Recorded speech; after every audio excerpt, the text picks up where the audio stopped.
Okay, it is now 1:03, so let's go ahead and get started. I'd like to welcome all of you to our third of four webinars on engaging students online.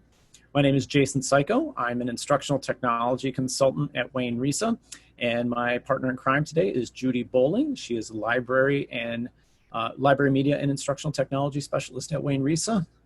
You can introduce yourself at any point, Judy. Just good afternoon, and thank you guys for joining us again today.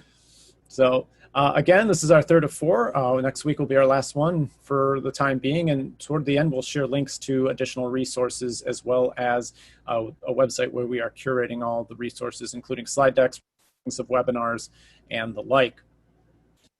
Before we get started today, as we always do, we will have a few housekeeping issues.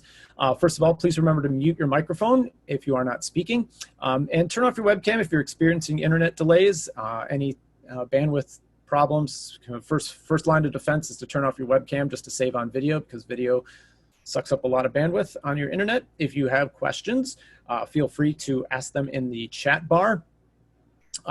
The two of us working together, we kind of switch roles halfway through, and we try to make sure we address everyone's questions in the moment. So last but not least, if you're having technical difficulties and need to drop off, please feel free to rejoin the session. We are not locking the session, so if you're just having problems connecting and it's not working for you, just sign off and sign back on, and we'll let you in, okay? All right, let's go ahead and get started.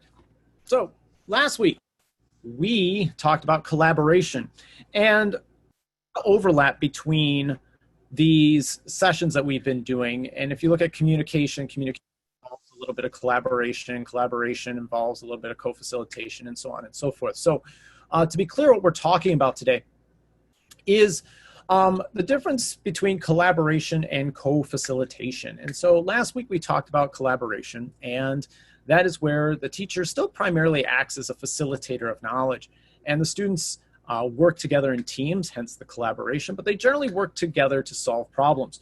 Whereas the experience or the products, the artifacts requested, are primarily designed by the instructor. So as we shift to co-facilitation, teacher kind of steps away from their subject matter expert role, and it's really the students who are the facilitators and initiators in their learning. We also think that students benefit from having more voice and choice in their problem selection and how they represent their knowledge, and they produce authentic products as artifacts of their learning. So again, what you're going to see, you might even see some slides that we talked about or tools we talked about last week. So there is some overlap, but we want to make sure that we are talking about more along the lines of co-facilitation, where the teacher is stepping away from that that proverbial sage on the stage. And so next, we kind of want to get your opinion. One of the terms we'll be using a lot today is student agency. And so what we'd like you to do is kind of an introductory activity.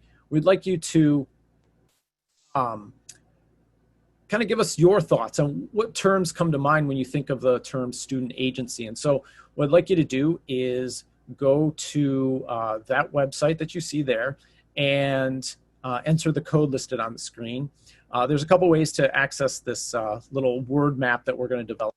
And that's going to involve either going to that website and clicking on, or adding those that code there, or as Judy put in the chat, just click on the direct link there to the mentee. And so what we're going to do is we're going to collect some data from you, the teachers, on your ideas about student agency. And so I'll leave that for a second before I hop over.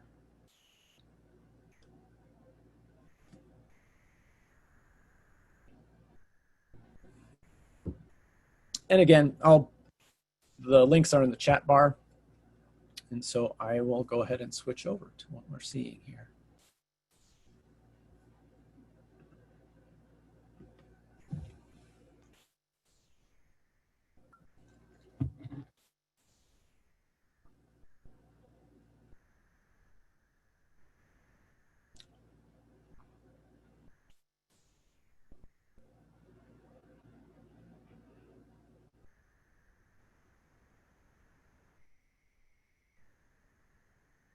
Okay, about another minute.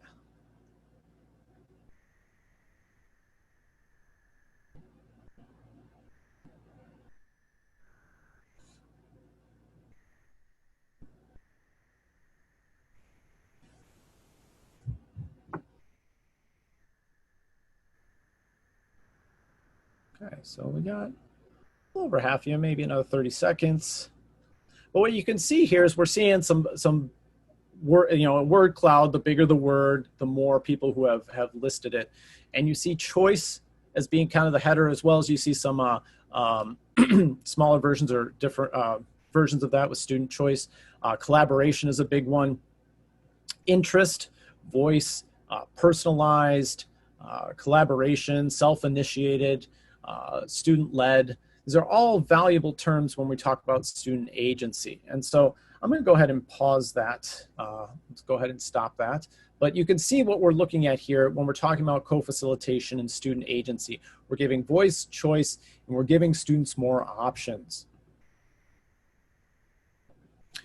And as we go today, one of the things we want you to think about is, where in your lessons or where in your curriculum can you start to hand over some decision-making power to the students? We kind of frame this as the what, the how, and the why. So what refers to the topic or the subject of which they're studying or learning about. The how is giving them some options in terms of the process by which they learn. And the why is, having a good understanding about why they're creating this work, why are they doing what they're doing, and giving some personalization to their learning in terms of how that affects them. So when we're talking about student agency, we're really talking about this shift in mindset of the teacher being the sole person, sole communicator of knowledge, and the sole authority on how what knowledge is determined, what knowledge is valuable, and how students demonstrate that knowledge. And we're talking about handing that over, some of that power, to the students. Another way to think about this is how, what skills do you want them to strengthen? Again, last time we talked a lot making sure that students build on those collaboration skills. What other skills do you think are necessary? And how might you support them? Again, if we want them to have these skills, we need to provide the necessary scaffolds, the necessary feedback, and the necessary ways to assess it and provide that feedback. So think about those things as you start developing co-facilitated lessons or units in your curriculum. And then lastly, what technology might you use to support these strategies? And that's what we're going to talk about today. One last thing, it is a bit of killing two birds with one stone. One of the things that we've heard over and over again is that as more and more districts are looking at a remote semester or marking period this year, one of the common things that comes, what are we worrying about with respect to test security, and how do I prevent my students from cheating on an assessment like that? They could have two screens open. They could be calling their friends. How do we proctor this? Well, one way to kind of think about that is, well, I'm sure no student, well, I take that back. I'm sure students would rather show their knowledge in other ways than a multiple choice test. So while we can mitigate a lot of the security issues, one nice approach is, why don't we just have them create authentic representations of their knowledge? And that kind of limits the amount of cheating or security issues that a multiple choice test or testing in general presents in an online environment. And for those of you who've taken online courses, either in undergrad or grad school, probably know that a lot of courses didn't have much in the way of online tests. Rather, they usually had some sort of product or artifact instead. The other piece here is creativity. And again, I'm not going to read this verbatim, but Daniel Pink in Motivation Circles talks about creativity, or allowing students or allowing learners to be creative, is one of the best ways to ensure or to enhance motivation on what they're learning and how it relates to their life in general. So as we progress through today, think about ways to, again, hand over some of the decision making to students, hand over how are you going to support that, as well as how can we motivate students, and how can we inject creativity into these learning experiences. And again, overall, we're basically looking for a shift from a teacher or media-centric learning experience to a learner-centric media experience. And again, that's not to say that we don't have a role in there as teachers, but it's a more of a shift of that locus of control and what role we play when that role shifts. So again, what are some examples of this? We give them choice in topics. Can they choose the topics for their content? What choices the strategies could they use? Are they able to choose their own formats? Can they practice throughout the year? Does it have to be combined to one particular unit? And this comes to, when we look at things like deciding on which tools to use, either outside of your class or by your district, or things we've covered in the last couple of weeks, what would be the limit for you to think about in terms of choices you could provide to students before it becomes overwhelming, or how narrow do you want it to be to where you limit your choices? Choice in scaffold. How are you going to scaffold their learning? Are you going to provide a curated list of resources? What types of video tutorials? What types of vocabulary, sentence stems, graphic organizers? These are all types of things where we can scaffold this agency and give them the choice in what they choose to promote their own learning. And then similarly, the assessments and also the feedback that we provide them. What of assessments are we doing outside of the test? Are we giving them opportunities to self-reflect? Part of choice is learning from that choice. And so while we think, oh, student A chose this because they like to do it, and if they didn't do so well and they didn't learn the content, that's a teachable moment to say, hey, that doesn't work for you. Let's find something else that does. And so how do we build that into our design of learning experiences? And kind of what we're dancing around here is universal design for learning. For those of you familiar with universal design for learning, it really focuses on three main opportunities for giving students that agency. So we allow for multiple means of engagement and trying to figure out the why for the learning, multiple means of representation, how or the what of learning and how they recognize that, and then multiple means of action and expression. So how they work with that and express their knowledge. And so you can see there, our task as educators is to design learning experience where all students can be equally empowered, challenged, and supported. And notice those three terms are appearing in the word cloud that was created earlier. So you guys are on the right track. Now, and this is about co-facilitation, but we would be remiss if we didn't talk a little bit about differentiation, because choice involves providing different options for different students.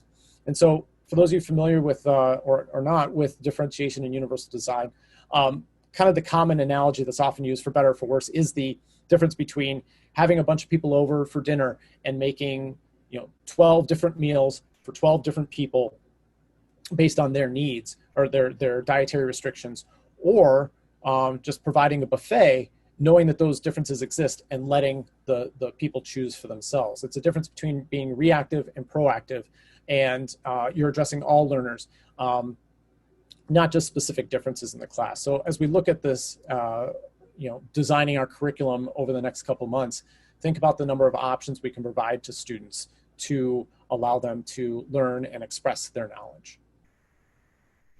And so along those lines, let's talk about a few ways to differentiate content. A couple examples here. For our e-learners, Google Translate is an invaluable tool. For those of you who have not seen it, what we can do is go ahead and click that on. If you just go to translate.google.com, you could type in anything and it will detect that language to the best of its ability, or you can assign what language it would be. So if I typed in,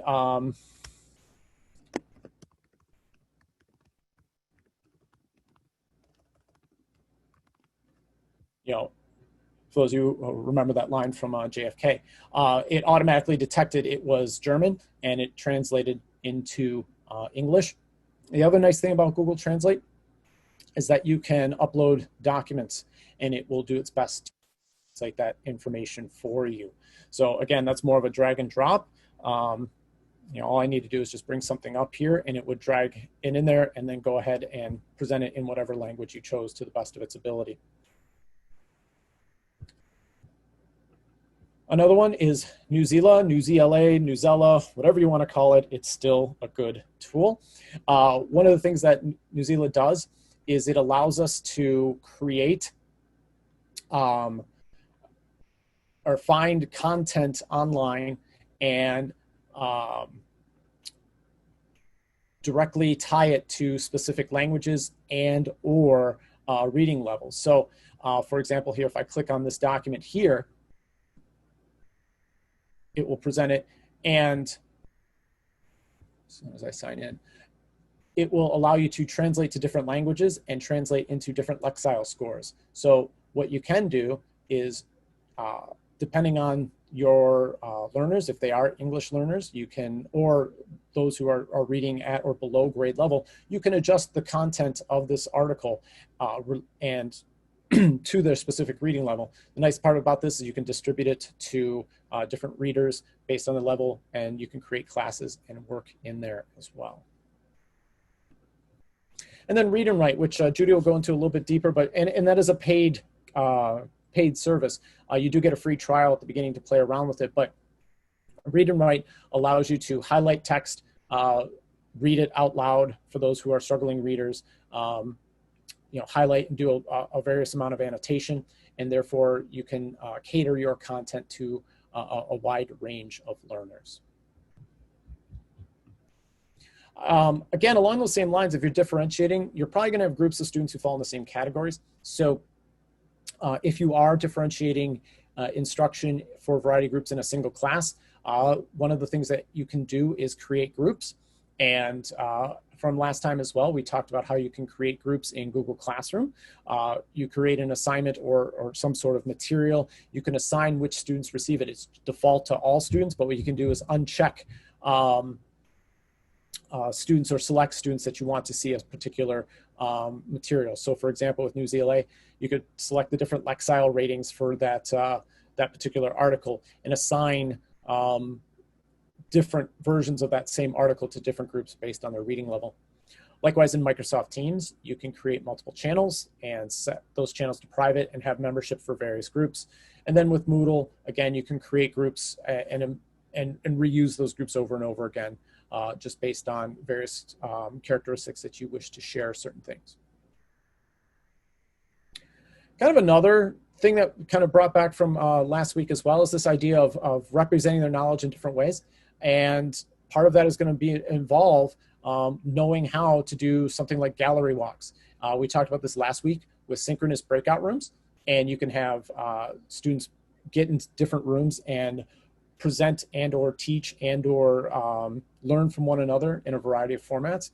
And then asynchronously, you could do slide decks with any type of voice annotation tool and have students collaborate on documents that way, or use another service like VoiceThread where people can create artifacts and provide their thinking aloud via video or audio. So these are all things that kind of are tied to a little bit more to last week, but have a good amount of usefulness when we talk about co-facilitation, because a lot of these things, if they're collaborating on documents, they're also aiming to share these with the greater good. So these are similar tools that allow students to accomplish that goal.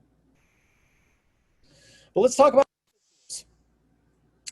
hypothesis is another tool that is very useful. One of the things that for those of you not familiar with Hypothesis, Hypothesis is a web annotation tool. The thing about the web annotation tool is that you can create avenues for discussion on any article on the web, and you can have it publicly displayed or within a smaller group. Think about it this way. One way to teach, if you will, is, and I'm sure many of you have done this, you found an article either in a newspaper or on the internet, you printed it off and handed it to the student, and then you talk about it in class. Well, what's one way that students could take some agency there? Well, they could find their own article on the internet and share it with their group, and then talk about it in an asynchronous format. So if I open up a new tab here, and let's just go to Fox 2 Detroit. And what's going on here? Okay, so let's look at this article. Please don't, please stay here. And we have this article here that, just from the news, and let's say I stumble across it. I have the Hypothesis tool here, and I've already installed as a Chrome extension. What it allows me to do is it allows me to highlight certain aspects and then comment on it. And so if I click on that and highlight that, I can annotate that, and I can talk a little bit about what's going on there. And so from a social studies standpoint, I can say, well, this seems to have some credibility because of the source, AP, as opposed to I heard from a friend of a friend. So like this, I can add tags just like I do in a lot of things. I can post to a variety of formats. This is one I've created for the training, or I can just create it as a public. And if you view public, you can view all the people who have done annotations to this regardless. So in an educational setting, you probably don't want to do that. But what you can do is you can create private groups amongst themselves to have discussions about articles. And so anybody else who is a part of that group would see that and then could have a bantering back and forth about it. So it is a way to carry on a discussion, but notice the subtle shift there. It's not the teacher handing out the article. It's a student finding something, annotating it, and sharing it within a group. So, again, one of many tools that do social bookmarking or social annotation. A few others include Diigo, D-I-I-G-O, but they all kind of serve the same purpose, to find things on the web and annotate them. Another area where you can, in a really low-tech way, is to have students take agency over what they're demonstrating in terms of their learning. Regardless of whether or not you're using Google Slides or even Microsoft PowerPoint, is we often consider PowerPoints to be linear. And here's a slide deck of 20 slides I'm going to go through in order. One of the overlooked features of slide decks is the ability to travel within the slide deck on linear.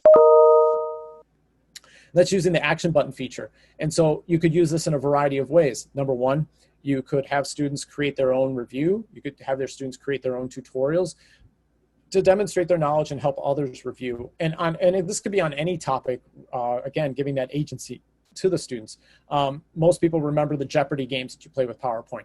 Kind of the same technology, the same skill set, but at the same time, it's a lot different in terms of the approach. That Jeopardy game that used to play before a test with a PowerPoint on the screen and people would click on buttons, that's, again, very teacher-driven, whereas this can be more student-driven.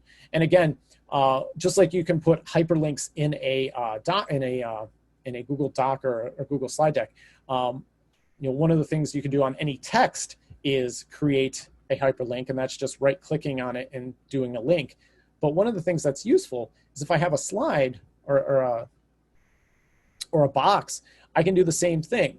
And if I scroll down, sorry.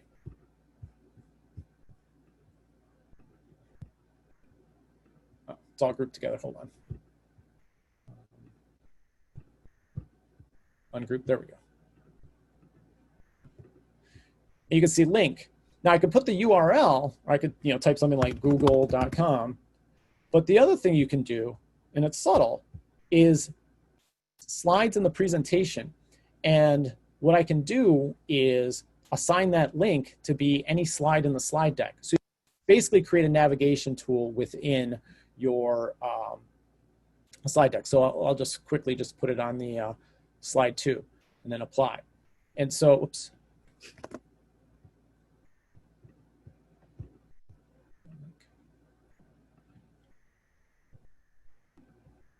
There we go.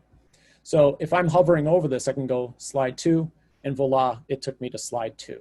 So again, just a kind of a quick little tool to have, that doesn't take a lot for students to learn, is the action button feature on slides or PowerPoint. The other thing that if you want to take this a step further is you can actually create a writing tool and actually a computer science cross-curricular activity with this technology or this skill set. Students can create choose their own adventure games linked to the content.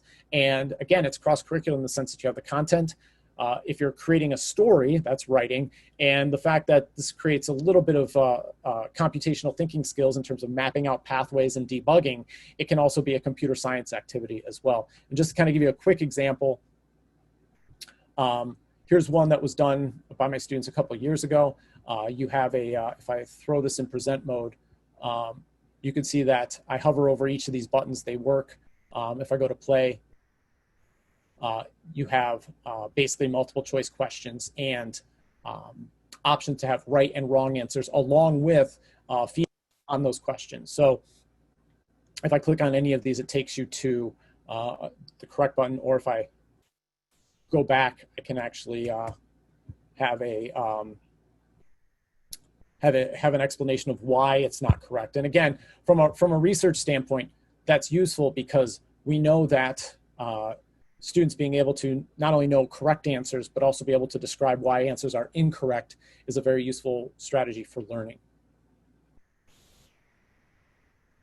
Lastly here is the idea of web quests. Now, I will say this, most web quests aren't.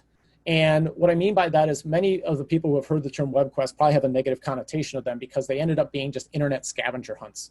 Like or digital worksheets. And true web quests actually have to have certain aspects. They have to have an authentic task. They have to have group members with defined roles. To have an authentic product or artifact. And so if you look at the quote here from Bertie Dodge, who was the kind of the creator of WebQuest back in the early 2000s, is that you have a doable and ideally authentic task, and they have some examples there.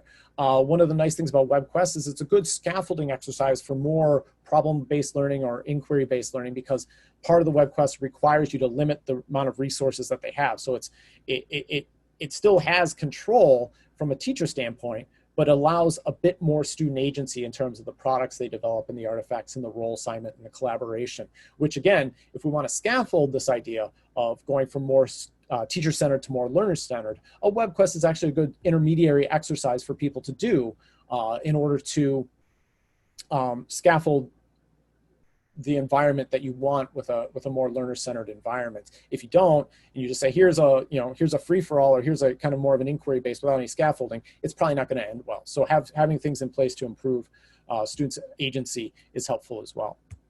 And then lastly, we've talked about screencasts on multiple occasions, but here's something that you may or may not have thought about, is the idea that these screencasting tools by which students record their screen with audio, narration, and so on and so forth, can be a way for them to express their knowledge. We often think of it as a one-way, like I'm creating a video lecture, I'm creating a slide deck and I'm lecturing over it, or here's what you need to do this week. What's to prevent students from doing this? If you're a G Suite district, Screencastify works well. It's just a matter of making sure your IT department knows to allow students to install that add-on. But all these screencasting tools, Screencastify, Screencast-O-Matic, Loom, and even Flipgrid, and even Adobe Spark, which is one of the very few free Adobe tools that are out there, are all ways for students to document or create videos describing their learning or representing their learning in a variety of ways. So this is an entire webinar in and of itself as different screencasting tools, but these are a variety of ones that you can examine later on. And so at this point, I'm going to hand it over to my colleague, and Judy, it's here for you.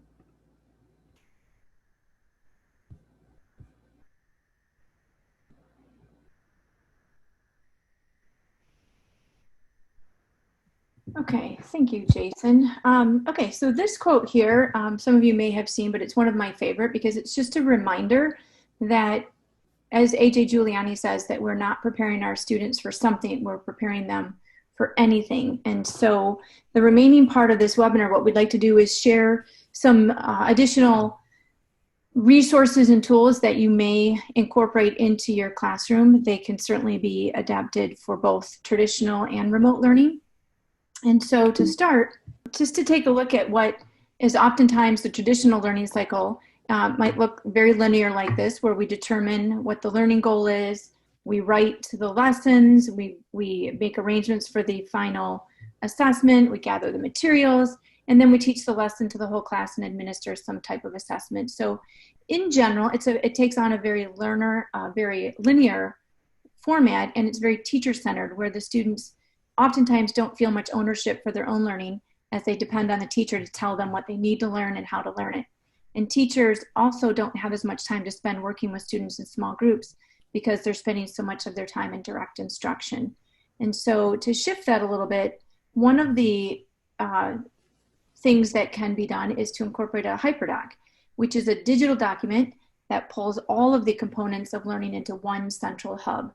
All of the links and resources a student needs to complete the lesson are provided on a single document. It could be with Google Docs, Microsoft, it doesn't matter. But a true hyperdoc is more than just links on a page. It's an interactive document that has the instructional strategies built right into it. So when designing and building a hyperdoc, opportunities for students to actively participate and collaborate need to be considered, and a variety of media for students to learn from, such as videos, audio, images, interactive posters, thing links, etc., might also be included. We know, as Jason alluded to, when we're addressing the needs of all of our students, that we know that students work often at different speeds, they have different abilities, they navigate learning in their own way. So hyperdocs are designed to allow for these differences. So when designing one of these, you want to make sure that you are including choice whenever possible. And this might include options for the kind of materials, the quantity of materials to learn the content, how students will practice and apply their learning, and how they will demonstrate their learning. And so this quote by the kind of the original creators of hyperdocs is just a reminder that it really is just a way that we're going to design a lesson. And so again, it's not just a document with links. It's not an online worksheet. It is a lesson that is moving and shifting from a teacher-centered learning cycle to one that's more student-centered and flexible. And again, a moment ago, Jason alluded to web quests, and these were one of the earliest iterations of pulling all the resources that a student might need together into a hub. And there are similarities between the two, but one of the biggest differences is that there are many more opportunities for students to have voice and choice in a hyperdoc. And again, it's all in how that lesson is designed, but collaboration, multiple resources, self-pacing, voice and choice, very much a part of hyperdocs. And so when you're thinking about them, if you've not had any experience with one before, it's, as with anything, it's not about the technology, it's about the pedagogy, and it's about using the technology to teach. And so the pedagogy that is being delivered does not change. It's just the method in which the instruction is delivered is shifting. Hyperdocs encourage collaboration, as students can work together on a single document. They can also be designed for students to work on them independently, but with opportunities built in to collaborate with their classmates. Students can work at their own pace. They can reread materials, rewatch videos, redo their work without advertising that to the whole class. They can also take their learning deeper by reading further, watching additional videos, studying additional links as their curiosity moves them. Again, hyperdocs shifts the focus from a teacher-led instruction to student-driven, inquiry-based, that allows our students to learn through exploration. And then at the very end, creating some type of authentic artifact to show what they know. So again, if you've not experienced a hyperdoc, the best way to familiarize yourself is to actually jump into one of them. In the resources that we'll share at the end, we actually have links to multiple hyperdocs. There's countless ones out there, but just as one example, there's one here. So something to notice again is that it is a single document, but embedded in it are the instructional strategies. So there's opportunities for kids to deepen their understanding. There's response and reflections built in, guidance to what videos to watch. Sometimes there's choice in those videos, an opportunity for exploring, text to read, again, areas for reflection, where they can apply their new learning. Oftentimes built into some of these is some type of choice board, and it's a balance between giving them choice and not giving them the entire kitchen sink. Too many choices can have a negative effect. So giving them some choice in how they share their learning, and then some extensions. And so this is just one example. And I know I'm scrolling through it, but again, on your own time, if you have an opportunity to actually dive into some hyperdocs, it gives you a feel for the essence of them, and that, again, it's not just an online worksheet, but it does develop and build student agency because those instructional strategies are built and embedded into the hyperdoc. And again, they could be designed to be completely used in a remote environment. If you're in more of a blended learning environment, they could be used so that Some of it is self-directed by the students, but then some of it could be built in to bring them back to a whole group or small group instruction and activity. And again, keeping in mind that if you are in a complete remote environment, that you have to be mindful for your students that do not have access to technology or perhaps have limited access to technology. And so keeping that in mind as they're being developed. So a multimedia text set is something that oftentimes is considered to be the gateway to hyperdocs. So this might be, in some cases, maybe a starting point as you're getting used to or comfortable with kind of shifting that thought process and compiling resources. We've all at some point probably made a paper packet or pulled print resources together for students to read multiple texts on a given theme. So think of this multiple text set as a way to do the same thing, just using different forms of media. So we can incorporate, again, print, text, video, music, internet sources, images, photographs, cartoons. And in some of these cases, especially, for example, a political cartoon, you know, our kids need to learn how to read those because those aren't the same as reading traditional text. And so, again, we'll have links to lots of examples, but oftentimes it starts with some type of a driving question. And then surrounding this question, there's just different sources. It's like, think about the old, you know, putting books on a cart to give your kids the resources that they need, but you're doing it in a digital format. And again, mixing up the media that the kids are exposed to so that they can experience different perspectives, and those can build on one another to create a web of connections that in turn create deeper learning, complex layers of meanings and understandings. And so again, this could be used as a standalone if that's your purpose, but oftentimes something like this might be embedded into the bigger context of a hyperdoc. Choice boards, because we want to have our students driving their own learning, and choice boards are one way to help them identify a pathway that works best for them, because it gives them opportunities to consider, you know, how they might best share what they're learning. And again, like the multimedia text sets, this could be done as a standalone, depending on what your lesson is, but these are oftentimes embedded into a hyperdoc itself as well. So again, it could be embedded in there or used as a standalone. And so again, it's a balance between knowing the level of your students, it's knowing, again, building something around low tech or no tech if that's the needs of your students, balancing it with a number of choices. And so you can kind of see in some of the examples that are here that, you know, it's not a mile-long list of choices. And so some of them are framed in a bingo type of a board. One of them here is designed for kindergartners. So if you are, these are from the lens of somebody who's using Seesaw. So if you're not using Seesaw, I think that it still warrants some ideas that are in here for how you might be able to embed a choice board for our little ones. And another one is this creative digital menu.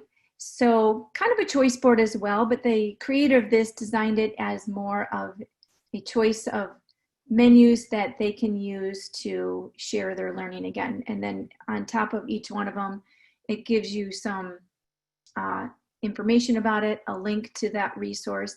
And then if you wanted to, now again, this is designed by somebody else, but you could replace in the upper right-hand corner, if you have a rubric that goes along with your project, so that at the forefront, the kids they have in front of them, you know, what their learning goals or learning targets are. So, you know, just kind of putting in as much information as the kids might need.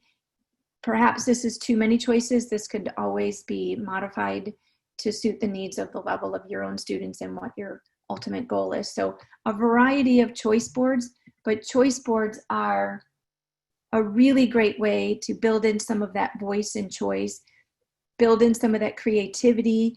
And the other thing that I would mention too, oftentimes I myself am guilty of this, is feeling nervous about putting tools out there that perhaps you don't know how to use yourself. And I would say that's okay. If you know, for example, that ThingLink is a great way to take a static image and build some interactivity into it, but you've never used ThingLink before. Take the risk and your students will figure it out. And it's okay that you don't know. Challenge your students between all of their digital resources and they're clicking around and figuring it out and becoming perhaps a tech support to somebody else. Don't limit yourself to the tools that you are comfortable with. Take the risk and allow your students to engage in the learning process. Choice boards, again, are a great way to have kids have choice in the learning that they share with you. And so, again, just another model of how you might incorporate a choice board. So rather than having the tic-tac-toe type style or the Google Slide style, it might just be a grid like this where you're identifying the learning targets for the kids. You are identifying what resources they can choose from and what product they might develop to demonstrate their learning. And so just building in that choice, but streamlining it a little bit tighter. So some other ways that you might look to empower your students is to provide them with opportunities to exercise their voice and choice that inspire possibilities to, again, shift them from being passive consumers to critical consumers, which ultimately leads to inspiration and creativity. It might have them using the design thinking process, which is a human-centered process for creative problem solving, beginning with empathy, going through different iterations and brainstorming and developing prototypes. We might want to think about tapping into their interests by asking them what they want to learn. And that might look like something like Genius Hour. In all of these, it might be messy as they're an iterative process full of mistakes, but it is shifting from the teacher asking the questions to the students asking their questions.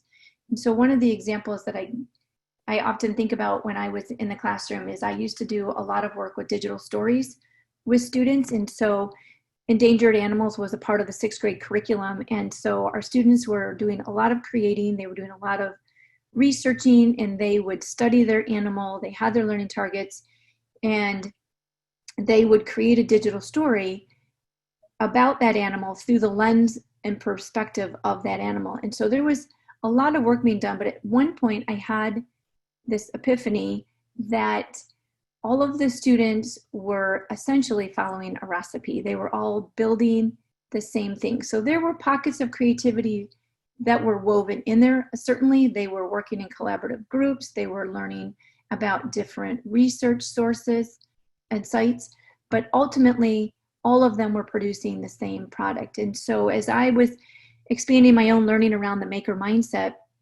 I took one of my 6th grade classes and I thought, okay, let's just take what they're doing and I'm going to shift what it is that they're going to be researching for. And so same learning target, same content, but rather than asking everybody to create a digital story, shifted it and had them creating or inventing something that would protect or save their endangered animal. And by simply shifting that one thing, I was blown away with how kids started to own their learning. They were coming in at recess. Some asked if they could come in before school because they had to have a deeper understanding about that animal and its habitat and all of the things that went around the reason why they were becoming endangered, so that they could build something, create a prototype of something that would save or rescue them. And all of a sudden in that moment, what I realized is that up until that point, what I had been doing was a very teacher-centered activity. And by shifting it a little bit, it became very student-centered. And so the kids then created their prototypes. They still had to share and present them. So some of them continued to share them through a digital story. Some used a PowerPoint presentation. Some of them staged sort of a script, if you will. But it was powerful to see that shift when they owned the learning themselves and they were researching for an authentic purpose, not because the teacher had made this assignment. And so one of the things, another thing that could be done too, this is not necessarily all maker, but this is just one way that you might be able to incorporate some maker type challenges to get your kids thinking. It builds in that voice and choice. It builds in creativity and researching for an authentic purpose. And so as a part of this project, getting kids to think about STEM connections and maker-centered learning around them. And design thinking is at the crux of all this, but at the end of the day, each one of these books has some resources built in that also includes a maker challenge. And the maker challenge is intentionally open-ended. It doesn't appear to want to load right now. It's open-ended so that kids have that voice and choice and some flexibility to take them through that design thinking process.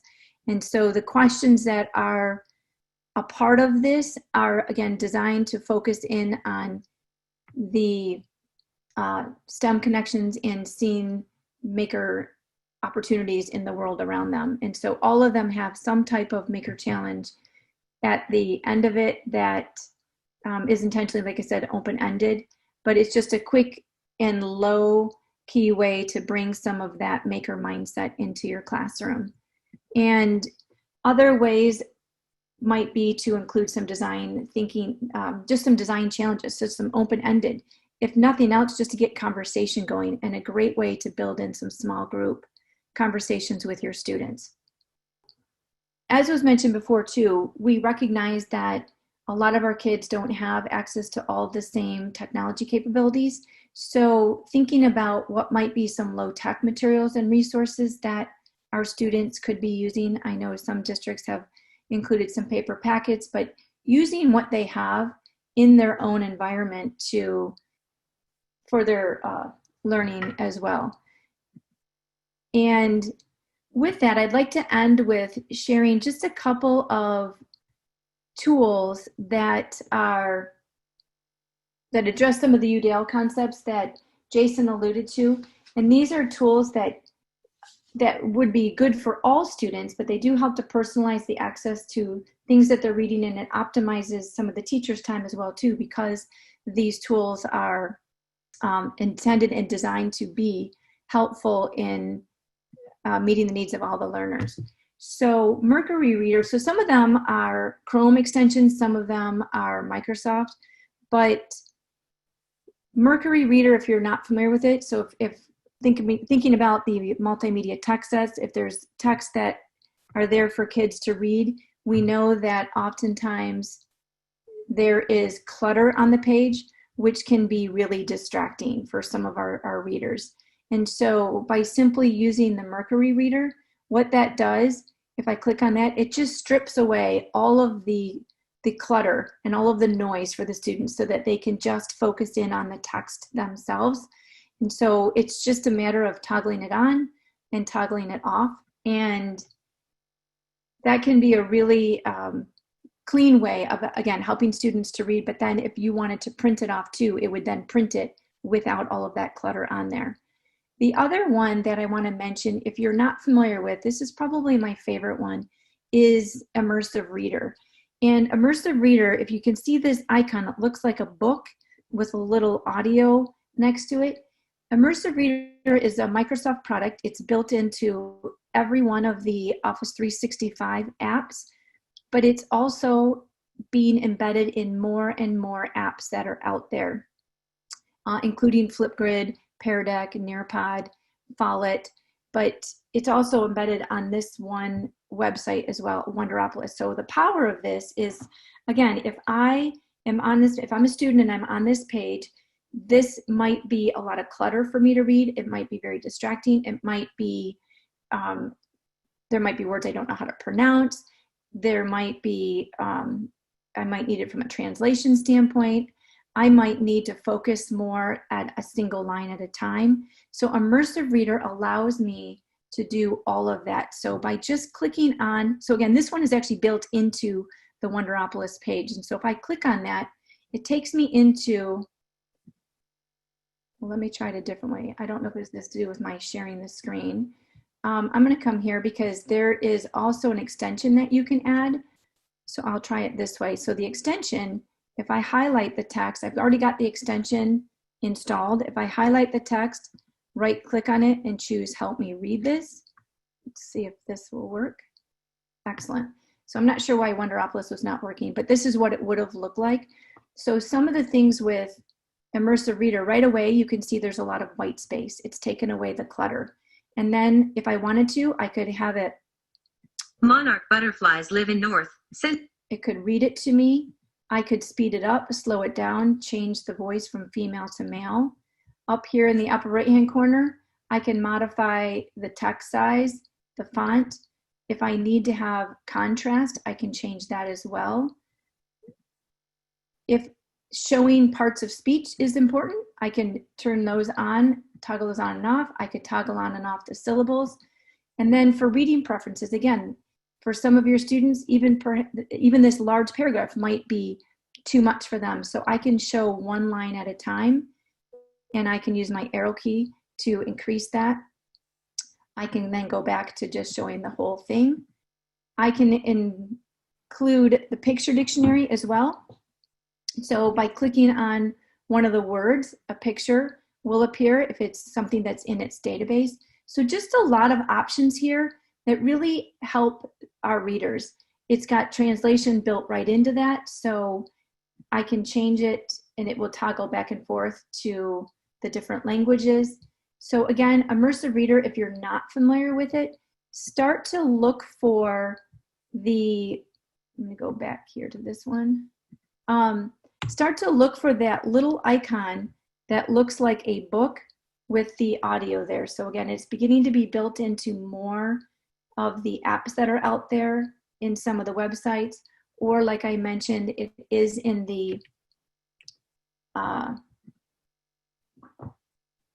extension. And I should mention that the extension that I just shared is actually not developed by Microsoft, but they do allow their software to be adapted by other people. So again, Immersive Reader is a great resource to expose your students to if they need those additional resources to personalize their learning. High contrast is another extension, again, depending on your learners, but it is something that you can install that will toggle between inverting the black to white, white to black, and it has some other choices as well. Read and write, Jason mentioned earlier. Again, it kind of has the free version for teachers, but there is a paid version that gives you more robust access to some of their tools. Google Keep is part of the G Suite, and this is one that if you are not already using this is just a great way to save notes, URLs, images, all kinds of things, but it can also be a great resource for curating resources for your students. It's a great way to help them stay organized, especially if they need a to-do list. You can build that in there as well. Things save automatically.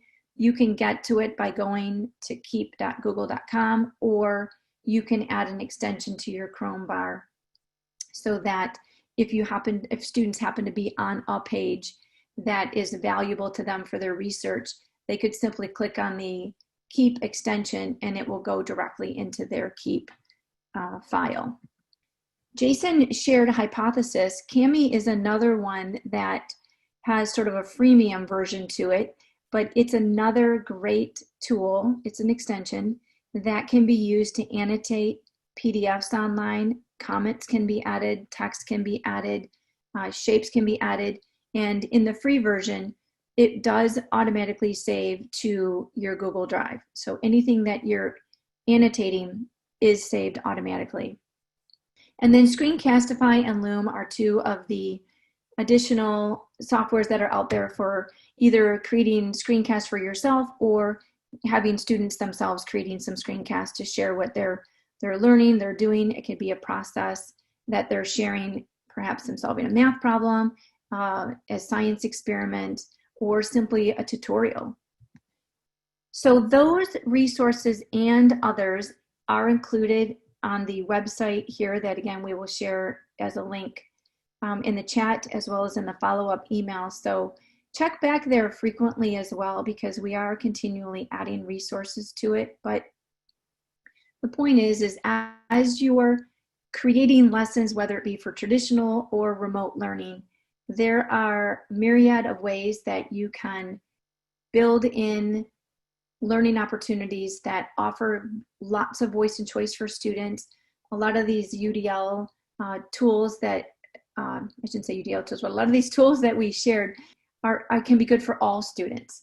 And so being aware of them as lessons are being designed and developed so that all of our students can be empowered, develop their student agency, and also be engaged and build their confidence. And so with that, we want to thank you again. And if there's any questions, or Jason, if you have any final thoughts that you would like to share, but we again, thank you for taking an hour out of your Monday to be with us. And if you would be so kind again as to take the survey to help provide us with feedback to make these better and to add different resources and improvements where we see fit.